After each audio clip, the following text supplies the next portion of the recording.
اگر آپ Anthony Robbins کا انٹرویو سنیں، اینتھنی رابنس کا پتہ، unleash the giant within, وہ ہی is the father of all trainers I can say, ٹھیک ہے، اسی سے یہ موٹیویشنل اسپیکر سارے جو ہے نا پھر بعد میں بنے ہیں. تو اینتھنی رابنس، پھر زگ زگلر کا بھی پتہ ہوگا آپ کو. زگ زگلر بھی بہت پرانے بابا جی ہیں جو بہت بڑے موٹیویشنل اسپیکر تھے اس دور کے، لیکن اب یہ کہ وہ بزرگوں میں آتے ہیں ان کے. تو زگ زگلر کا ایک بڑا زبردست کوٹ ہے. زگ زگلر نے کہا کہ پیپل آسک می کہ موٹیویشن ڈزنٹ لاسٹ.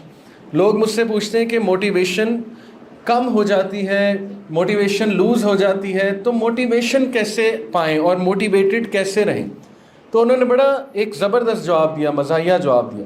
انہوں نے کہا ویل نیدر ڈز باتھنگ. نہانا بھی تو لاسٹ نہیں کرتا ہے نا. ایک بندہ ایک بار نہا لے اس کے بعد نہائے ہی نہ کبھی، تو پھر وہ یہ کہے کہ مجھ میں سے اسمیل آ رہی، تو پھر ظاہر ہے اس کو کیا کہیں گے، اس کو کہیں گے